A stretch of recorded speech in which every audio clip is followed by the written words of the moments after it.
Development or USAID, I welcome you to the public release of the white paper on development of mechanism to incentivize interstate exchange of renewable energy.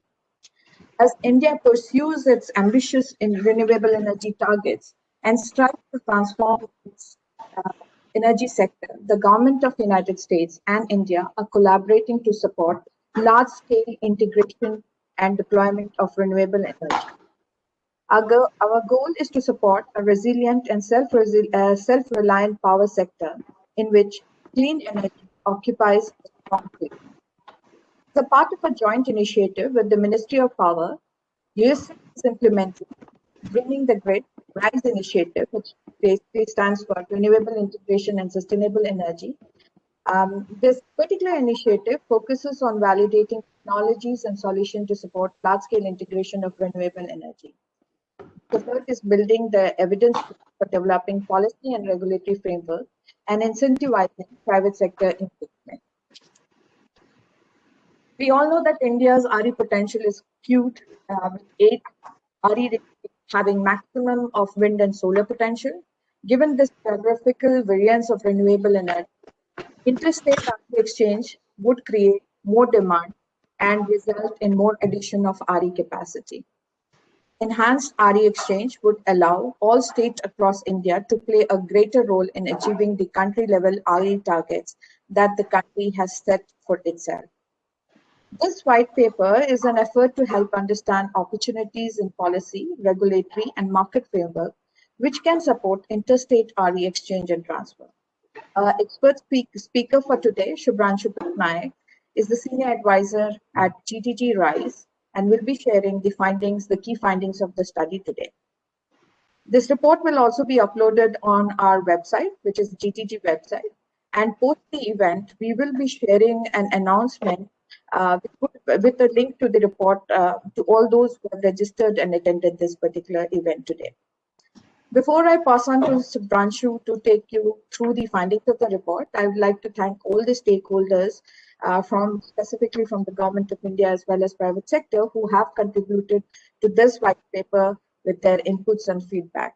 And I would also like to congratulate GTG-RISE team from Deloitte, our implementing partner for this work, not only for the white paper, but also for organizing this webinar. So without further delay, let me call upon my colleague Shubhranshu. So over to you, Shubhranshu. Thank you all once again. Thank you so much, Manali, and a very good morning to all participants joining in from India, of course, and wherever you are, whatever time, a good day to all of you. Let me start by making a short presentation to walk you through the white paper per se. I hope my screen is visible, Ripu. Yeah, all right. Yeah, we all can see. Yeah. Okay, perfect.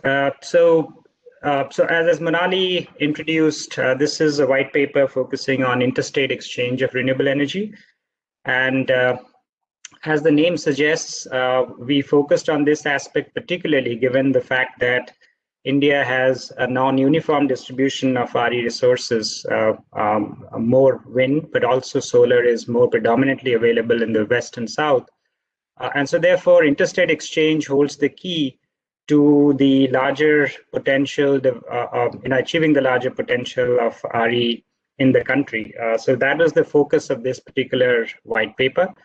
And what we'll walk you through is 3 specific aspects which the white paper covers.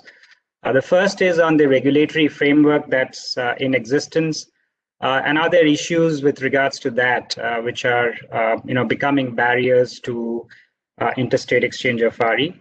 And we'll call upon specifically the forecasting and scheduling regulation as well as the DSM, which obviously is getting implemented across the states, emerging out of the Samast report recommendations. And there is a great degree of non-uniformity in the manner in which this is getting implemented across the states vis-a-vis how it was perceived or conceived at the central level. And so we're going to shine some light on what that could mean in terms of the ease of doing business for RE developers. The second aspect, which is obviously very critical, is around transmission planning and pricing. particularly in the regime of waivers that we have currently, but what happens beyond 2023, and therefore what is it that needs to be undertaken as steps to make sure that the transition to a price-based regime for transmission becomes less of a barrier for RE developers. The third, and this is extremely important, is the fact that RE obviously cannot be procured forever through a PPA mechanism, long-term PPA mechanism. We will have to think about how to transit RE onto the market mechanisms. And therefore, that is also something that this report focuses on, although in the medium term. It's not an immediate priority, given that what we have adopted through a policy mechanism at the central government level seems to be working rather well. So we will focus on these three aspects from the perspective of the presentation today, and that's what the white paper focuses on.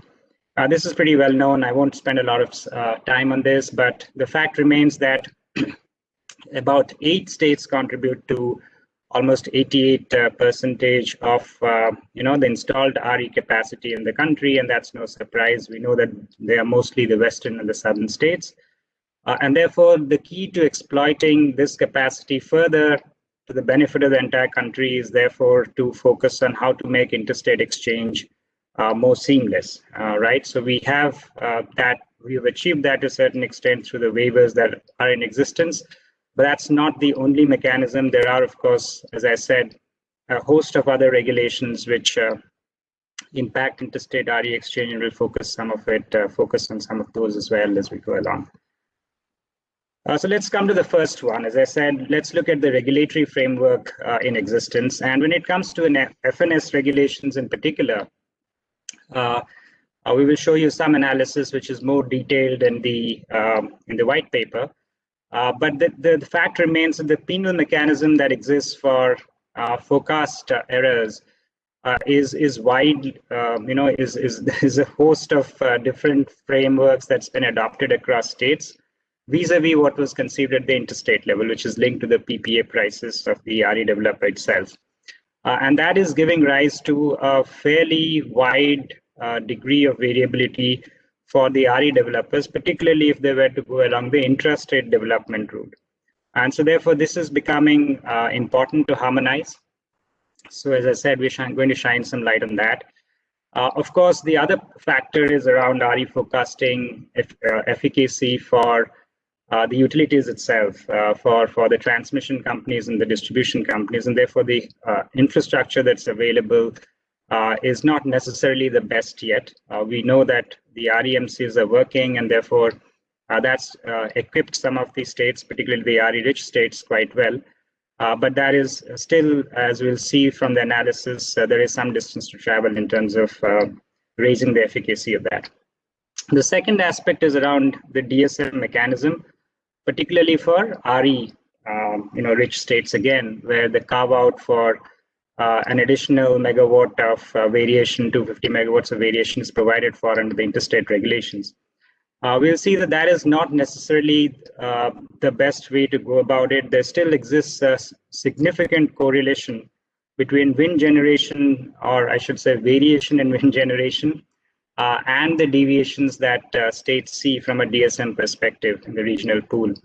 And therefore, how do we provide states with additional mechanisms to adjust for these variations through market mechanisms, through a tiered or multi-staged approach to market, is something that will become very, very critical going forward. These carve-outs are temporary.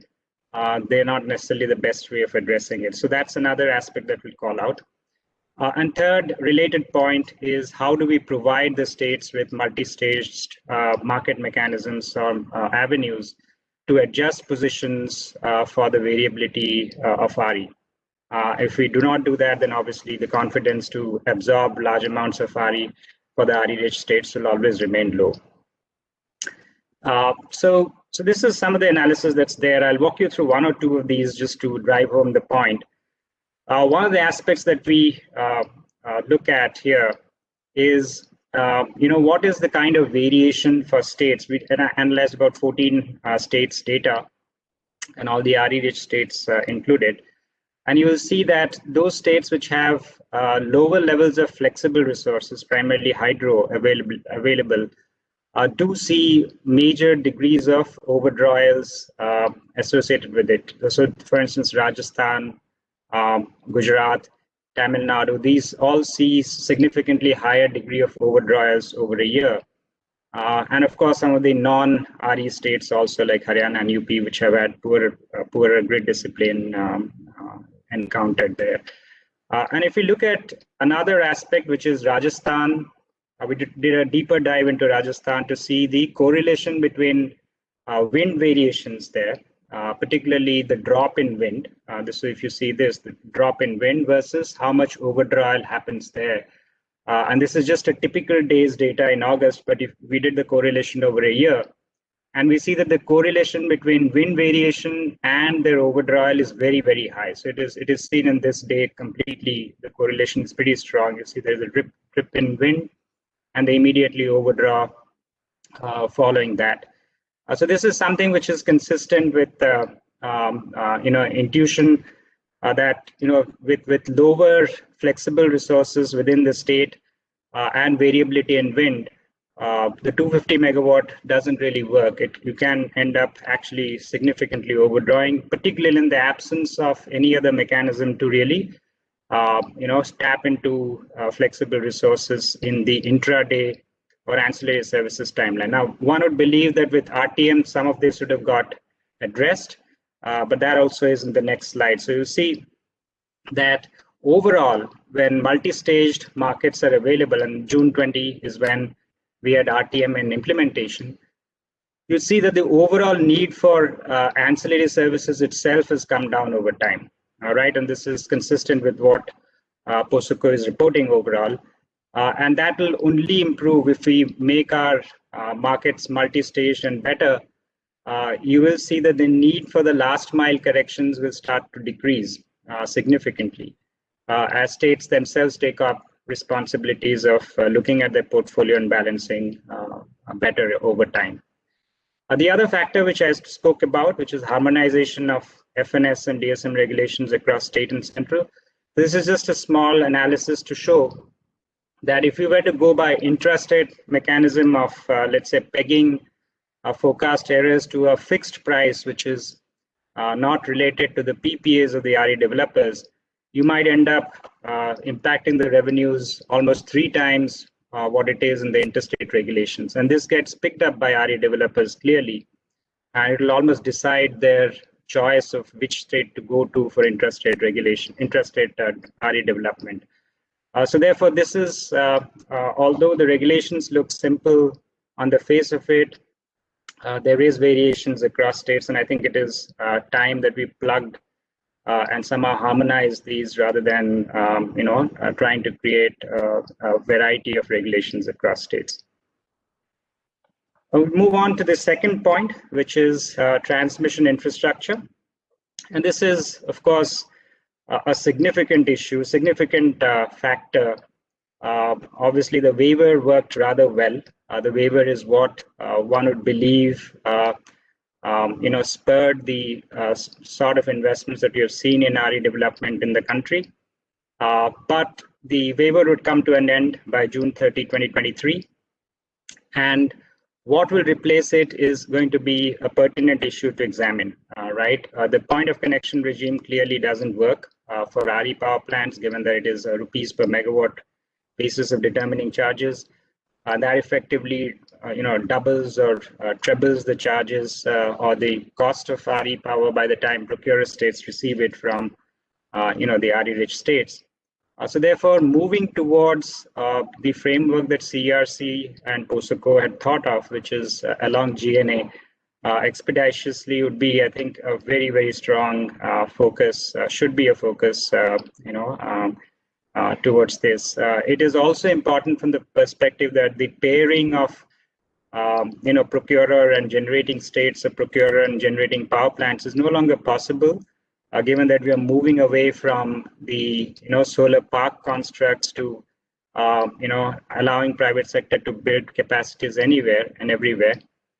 So basically, we are moving towards the zonal construct, which exists elsewhere in the world as well. So example, for instance, is Texas, where we have CREZs, where the transmission pipelines were initially developed and clear signals provided to developers to locate capacities accordingly. So since we're adopting something similar here in India, the framework, the regulatory framework also needs to dovetail and adjust itself to that. And therefore, GNA, I think, is something that the white paper stresses on to be adopted fairly quickly. The third aspect is around market integration of RE. And this is, again, an inevitable future. If we are thinking about RE being our primary engine for capacity additions going forward, and that's almost apparent now, with no new greenfield capacities, thermal capacities being planned. Most of the capacity additions happening through the RE route. And if we go on to 450 megawatts as it is planned by 2030, we cannot have RE completely out of the market. Then the market essentially becomes ineffectual. So therefore, that is something that we need to plan for. How do we bring RE onto the markets, therefore, becomes a significant issue. It could actually address a lot of issues that RE developers themselves are facing, which is around non-payment of dues, curtailment of RE, issues around honoring of PPA. All of that gets addressed if it is through a market-based mechanism with certainty of payments and such. So one of the constructs that's been discussed widely and the white paper stresses on is, of course, the UK example. It is a dramatic change from what we otherwise do currently, which is through centralized auctions with PPAs underlying it, to a market-based auction. To a centralized auction, but with mandatory market participation thereafter, right? And that is the UK example, where they do hold auctions for renewable energy even currently. And arrive at strike prices for technologies of various kinds. But effectively, the RE that gets contracted thereupon participate in the marketplace and realize market prices. And then the comparison is of the market prices, which is the reference price from the market, vis-a-vis strike price. And if they have over-earned, they return the money to a CFD pool. If they have under-recovered, then they, of course, get the money back from CFD pool. So this is the construct that exists in UK. The advantage of this is that all the RE flows through the market. It is schedulable. It goes through the market. And therefore, the RE developers effectively get a pricing signal emanating from the market, which is, in the longer term, extremely useful. And it can actually develop and sustain capacities in the future without the need for a pool. And they are realizing that for newer capacities or established technologies. So the CFD pool is more and more in UK being used only for futuristic technologies rather than for wind and solar of the normal kinds. So this is something that I think, should be adopting. This looks like a fairly good mechanism to do. It, of course, gives generators certainty of recovery from the RE developer standpoint. From the DISCOM standpoint, they're not locked into long-term PPAs. They can schedule RE power based on, in fact, all forms of power based on their requirement. And from a lender standpoint, also, there's certainty around recovery of charges for the generators, which obviously is a positive.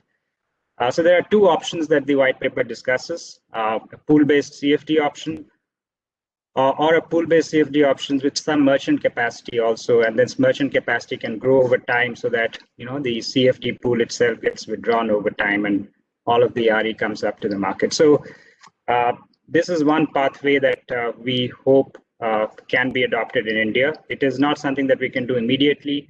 It has to start small, but an element that we discuss in the white paper.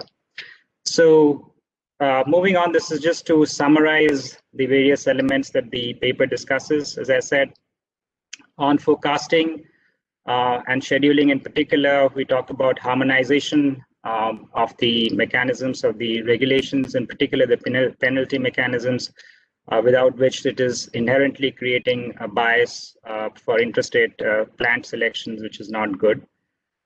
Deviation settlement also, as I said, providing the multi-staged framework would be important therein. As far as market-based transition of RE is concerned, the white paper recommends a CFT-based mechanism for that. And as far as transmission pricing and the planning process is concerned, both of them, we do endorse the GNA mechanism and its introduction quickly, so that when the waivers are out, you have a more established judicious distribution of transmission charges across the users. So I'll just stop here. This is what the white paper contains. There is further analysis for you to go through. I didn't, obviously, for paucity of time, cover all of it in the presentation today. But I'll stop here and we'll take some questions and answers from your side that you could possibly have.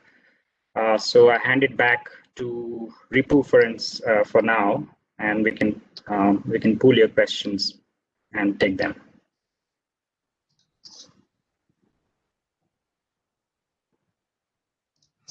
Yeah, thanks. Maybe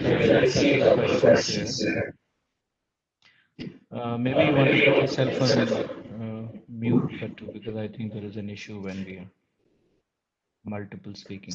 I think, yeah, it's good now. So one of the questions I'm curious to understand, how is this mechanism better than expanding, improving the current REC mechanism? So no, so fundamentally the REC itself can be dovetailed. REC itself is not with procurement of power, as it is for those who are not procuring RE power, right? While that is not an option when you have RE as the primary means of generation in the future. If we are talking about 450 gigawatts, and if states adopt that as the primary mechanism for meeting their demand, then it cannot be through REC mechanism. REC is only if we are looking at it as falling short of your RPO targets. So while RECs will continue, there's nothing wrong with RECs. That's a mechanism which fills up the gap when you do not meet your RPO mechanisms. This is a primary mechanism. The CFT mechanism is a primary means of transferring RE onto the market, transiting them onto the market, and procuring power through the market mechanism. So for those who do procure power, RE power from the market, you could still get credits, RPO credits, and for shortfalls, you could still use the RECs. So there's nothing wrong in the REC mechanism. It will both coexist, or can coexist, I should say. Okay. And a follow-up to that is, should the increase in overdrawal be linked to forecast error or rather than absolute wind generation? So yeah, so I mean, it could be both. It could be both, honestly. So basically, we did find the correlation very strong, as I said, with actual reductions in wind generation. So clearly, there is an issue around forecasting of wind generation, and that is what has impacted Rajasthan-specific drawal. But it might have improved, as I said, after, and we were not able to go back and collect data and reanalyze what has happened after RTM. It will make an interesting study to look at what happens after RTM. Are they able to tap into the RTM for plugging some of these, or are they still overdrawing at large? So it'll be an interesting study to, look at a pre-RTM and post-RTM framework and see if things have improved. Yeah, I think the next one is an interesting one. How does this mechanism be useful for storage integration?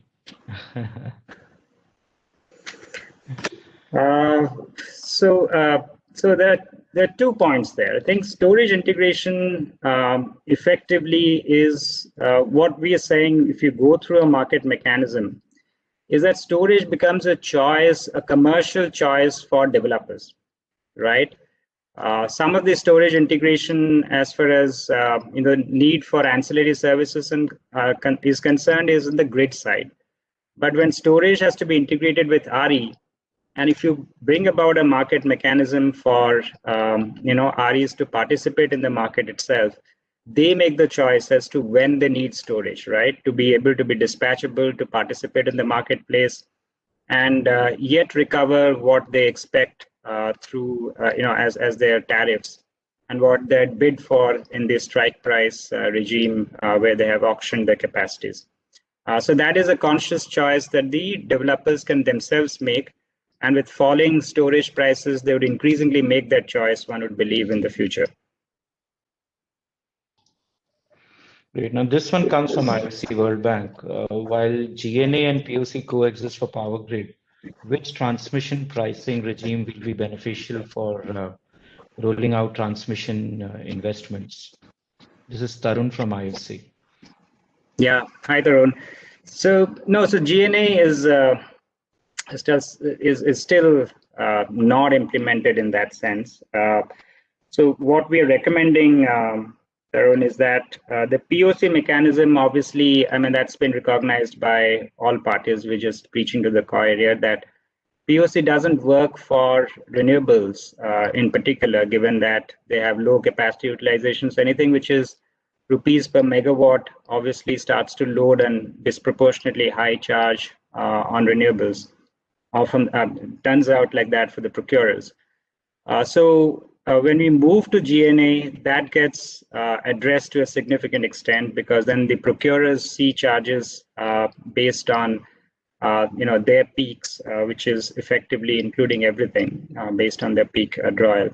And so therefore that gets addressed or judiciously addressed in a GNA mechanism.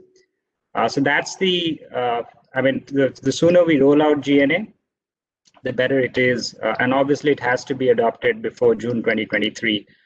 So best to start sooner, and then of course the RE itself can transit onto that same mechanism.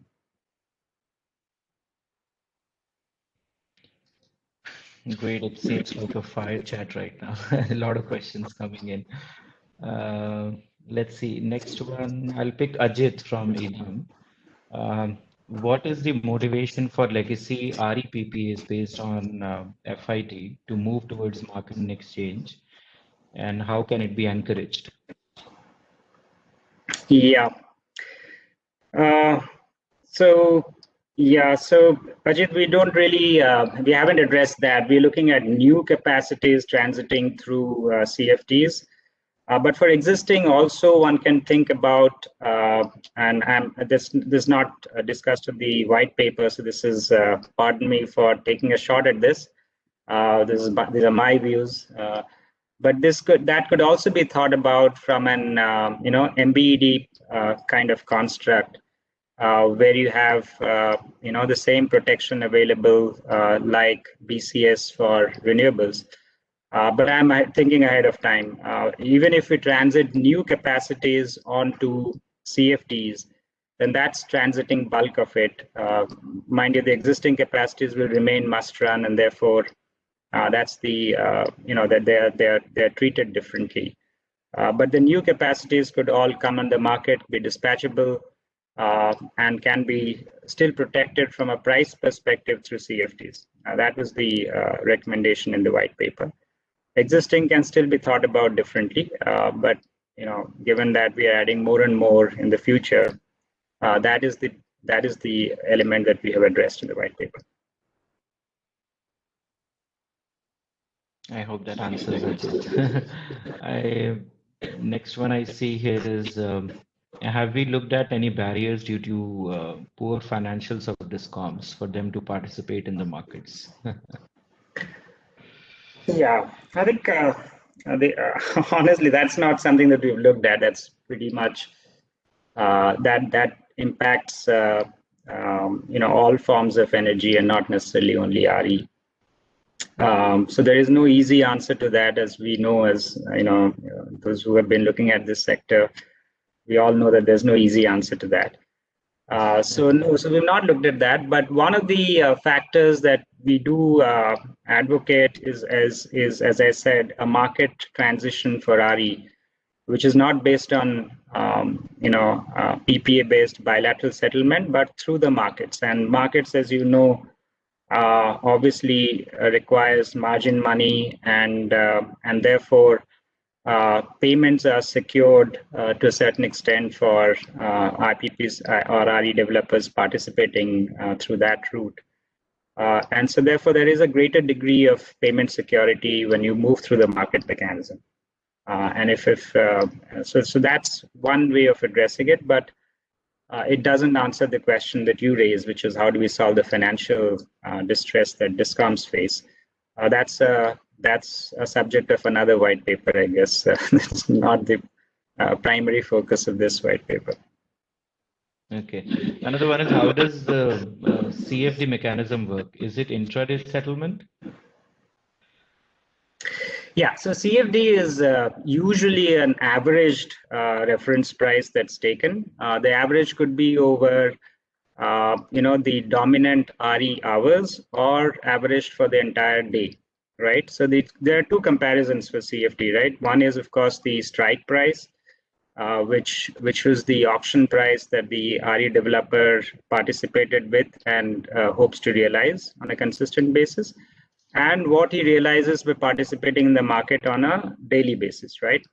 And so that has to be, since the market price will vary, in our case from 15 minutes to 15 minutes, in the UK's case from half an hour to half an hour, it is the reference price, which is the market reference price, is an averaged outcome.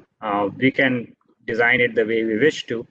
The average can be over dominant RE hours rather than the entire day, or it could be the entire day's pricing, whichever way one wants to take up. Okay. And then the comparison gives you the CFD, right? If you over recover, then you pay into the pool as a developer. If you under recover, you recover from the pool. Great. Next one is from our Mr. Narasimhan from Posoku. Any recommendation on aggregators or qualified coordinating agencies, referred to as QCAs, and the level of pooling for a dispute-free settlement? He says states like AP and Karnataka had gone for statewide pooling, leading to reduced deviation payments. Is it dispute-free? Right. No, so that's a great point, Mr. Narasimhan. We haven't honestly looked at it in the white paper. That's an area that we could have looked at. So this is a point that we'll take on board. I think from the point of view of aggregators and the settlement mechanism for QCs, honestly, we haven't looked at it in the white paper. It could have been looked at. It could have been an additional point. So we take that on. Maybe in the next version we address that. There is a separate piece of work under GTG-RISE where we are assisting Forum of Regulators in looking at the aggregation mechanism in various other countries, and also bringing that experience to bear in India. That could be the place where we look at this specific question. But thank you for that input, sir. But we haven't looked at it in the white paper, honestly. Okay, I think next one. What is the view on should RE and thermal trade together or separately on power exchange? Yeah. So this is a good question to address. The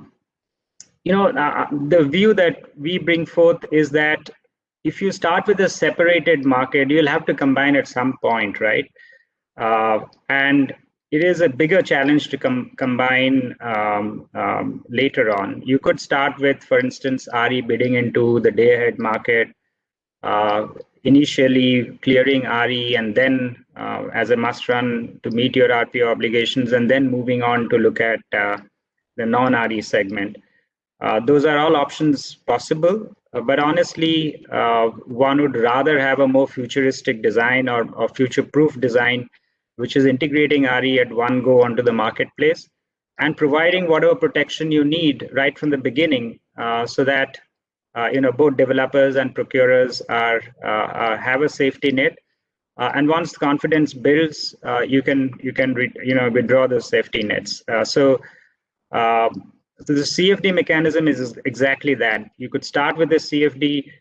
The pool will be something which might require some funding initially, but over time, when there's enough pricing signals going out and dynamic efficiency working from the market standpoint, the market itself could sustain RE capacity additions. You'd not need an auction or CFD mechanism. So that is precisely what we are recommending in the construct. We are not in favor of having two separated markets for RE and conventional, particularly in an environment where conventional share of conventional will only shrink, right? And RE will keep rising. And so to continue to have that in a market mechanism with two segregated procurements doesn't really make sense for long.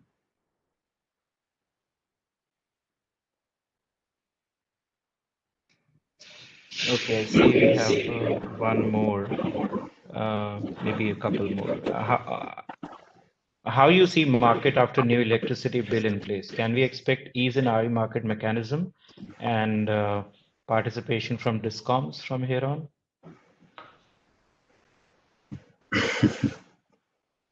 Not sure which part of the electricity bill the questioner wants to bring my attention to, but let me guess. I mean, I don't know whether so the electricity bill doesn't necessarily address any of the market specific issues. The market itself and its transition is separately getting addressed by a set of white paper which CERC released, in 3 different time frames. So starting with day ahead, which is the MBED construct, market-based economic dispatch, the real-time markets, which is primarily the intraday markets, and it got rolled out in June 2020, and the possible changes. So the draft regulations are being worked upon by CERC with regards to ancillary services. So in these 3 dimensions, the markets are getting revamped. RTM has been, definitely an eye-opener for all of us. Clearly, it has worked better than one had envisaged. And all of this, of course, POSOCO and CERC also very successfully have implemented SCED, right, which is the last mile security constrained economic dispatch after gate closure. So all of these together would effectively represent the new market environment. There is still a lot of work to be done in bringing forth the other 2 elements. RTM has been implemented, but MBED and AS, there's a lot of consensus building and minor detailed elements to be worked through in terms of implementing those. But that's the market constructed, not necessarily so much around changes in the electricity bill is my reading. I don't know whether I answered that, but that's my reading.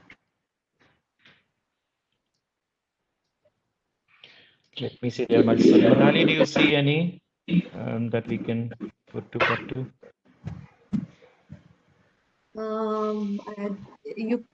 I see one from Mr. Agarwal, but I guess that was partly answered as a part of response to Mr. Narasimhan, but you can just read through.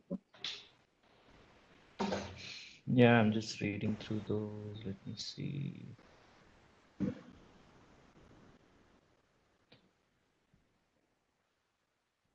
Can GTM and GNA coexist? I don't know. Yeah, so that was so GDAM, right? That's the question. Probably it says GDAM, yeah. Green term markets, I guess. Yeah. So no, so that's what I addressed. I think that was a suggestion some time back, which is have a carve out market for green energy. It would essentially be a segregated market for renewables and conventional separately. But we wouldn't go there. I mean, the white paper certainly recommends a more unified structure. That is definitely one construct which is possible, has been implemented in some parts of the world, but we would think we need to leapfrog as India, given that we are adding so much of renewables, and renewables would be our primary form of capacity addition going forward. We don't need to look at renewables as an adjunct to the sector. It is the primary means of capacity addition for the future. And therefore, any kind of market design really needs to think about RE as a central part of market design and not as an adjunct. So we would really, therefore, that's the recommendation in the white paper, to think about CFD is just one of the mechanisms, by the way. There could be other designs possible, but we would recommend that whichever mechanism one adopts, and that is uppermost, obviously, in the minds of the policymakers and the regulators, RE needs to be integrated into the market, and the sooner we do that, the better it is.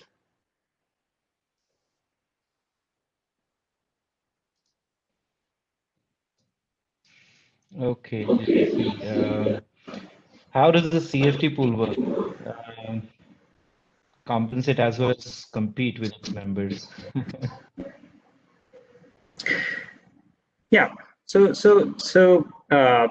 as I said, I mean, initially it depends on how the auctions are. If the auctions are with pricing as we are seeing SECI achieve in our aggregated auctions for solar and wind, then we have nothing really to fear. There are obviously prices which are much lower than what the market is realizing currently. So therefore, the CFD pool doesn't require any additional financing. It would be enough to sustain itself. But if if the bidders start bidding, given that we're recommending there should not be more than 15 years contracts, if they start bidding higher, the strike price is higher, then you would require some initial funding. But as I said, this is a matter of time. This is what the UK experience has also shown, that initially you could realize higher prices at the auctions, but then that just with improving confidence in the marketplace, the prices tend to come down, and the level of sustenance from the CFD pool decreases significantly. So you may not require a levy on suppliers at all beyond point. Okay, I think there are too many questions and we're done with our time. But thanks so much for answering aptly all of those. But I'll hand it over to Manali maybe, and maybe say final words. Sure. I would just like to say thank you to all the participants for joining in and also making the discussion so interactive. And one particular thing I wanted to mention is that we will be posting the links of the report on our social media handles as well. And before we conclude, I just wanted to ask, I see Mr. Anirudh Kumar has joined it. So, sir, do you have, Thank you, Monali. This has been an excellent presentation. In fact, Ministry of New and Renewable Energy Sources is grappling with this question. So maybe this is of more of interest to us rather than Ministry of Power, because So I would like to discuss it in greater detail. Let me be very honest with you. I did not understand it fully, the presentation, and so the nitty-gritties and all that. So we would like to take it forward. We are working on this concept, and we are consulting all the states. We are having meeting with all the states in parts, like we discussed 4 states yesterday, and tomorrow we are going to have a discussion with another 4 states. And the RE balancing has emerged as the major problem for them.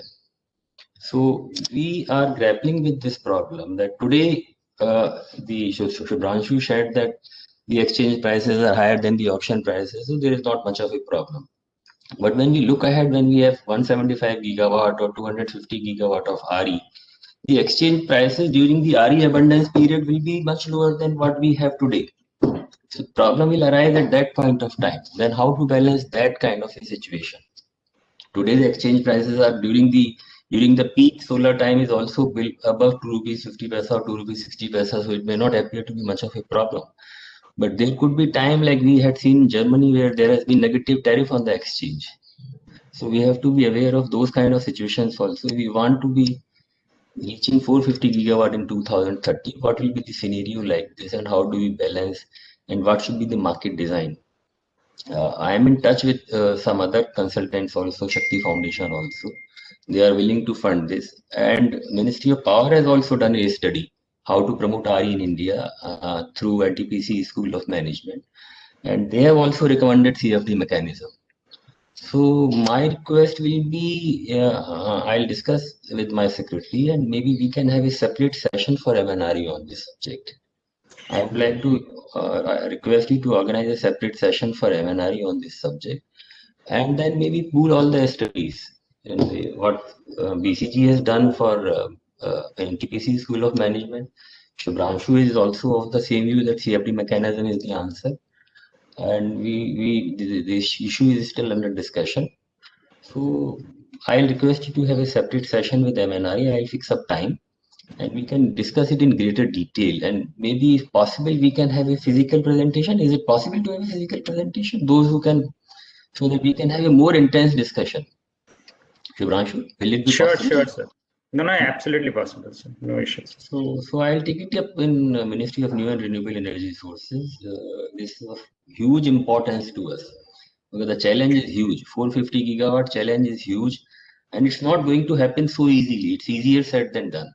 It will require a lot of work, a lot of due diligence to be done on market design to achieve that kind of a target. The transmission network, I think Babasa will take care of that, and Power Grid will take care of that. Transmission is not much of a issue. Market design is the most important, I think, the bottleneck, which I have been highlighting in all my earlier appearances and all the seminars in energy transition. And so far as storage is concerned, I think nobody in the world has been able to come up with a market design for storage. I attended a conference in the Paris also, and they were also grappling, IEA is also grappling to have appropriate proper market design for storage. So that is one area, because that 450 kind of RE integration will certainly require some storage, but what should be the market design for realize those investment made in these storage? So that is another area we need to work.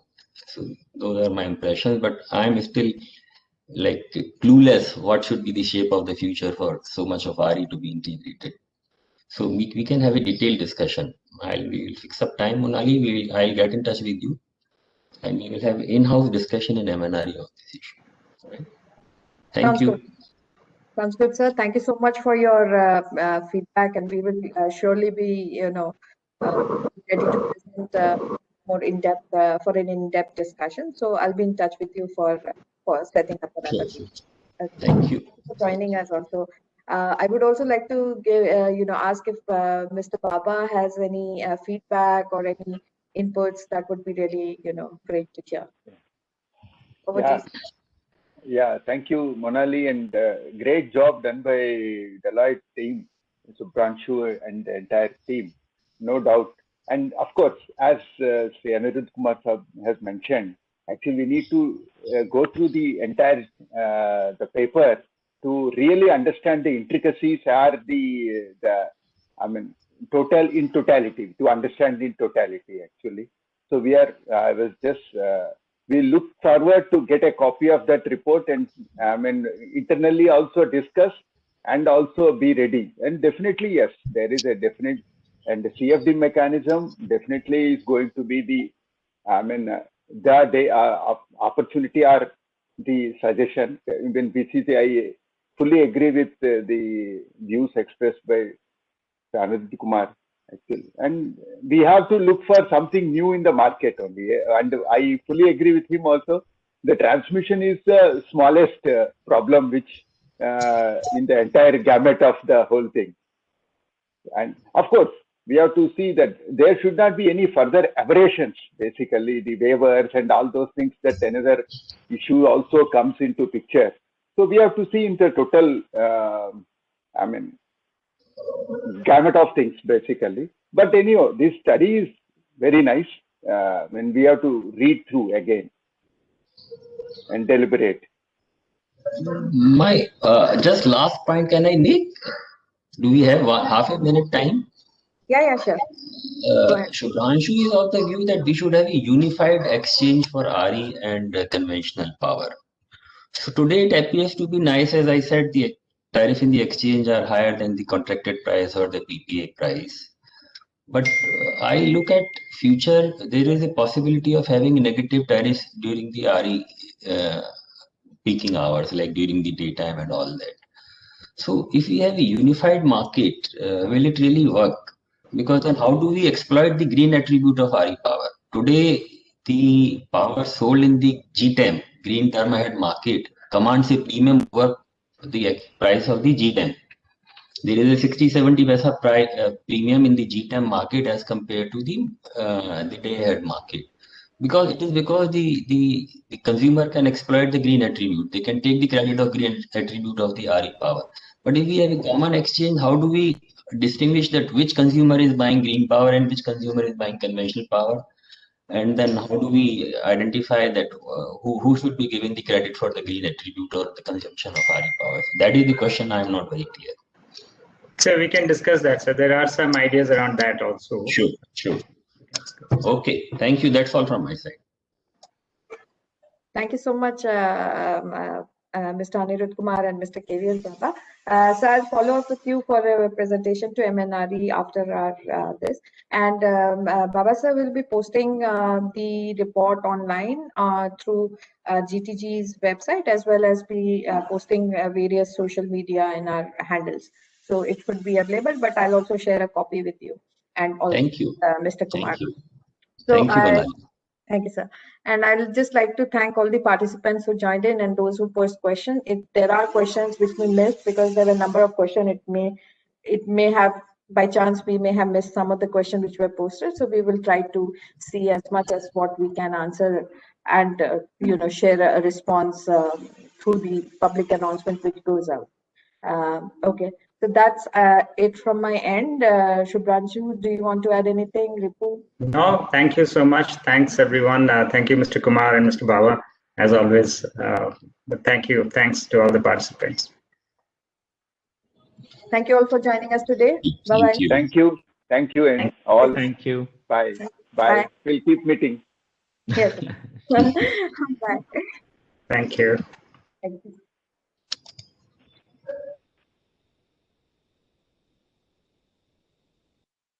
Probably give a minute. People are. कोई question एकदम miss हुआ क्या? Yeah, the many questions came in later while Mr. Anirudh Kumar started speaking. Okay. Yeah, we'll get a dump of the Q&A and we'll see if there is a need to do a FAQ sort of a document. Maybe Bhakti, when we were talking about doing an announcement, public announcement as a mailer, maybe we can attach it as a part of the announcement. Yeah, I'll get a dump of Q&A. Yeah, this is getting recorded, right? Huh? Yeah, we recorded. Okay. It's recorded, yes. Okay, Bhupi, let's touch base offline. What sort of announcement? I think there was a bit of confusion, so let's do that. Uske साथ में, Ripu, if you can collate all the questions.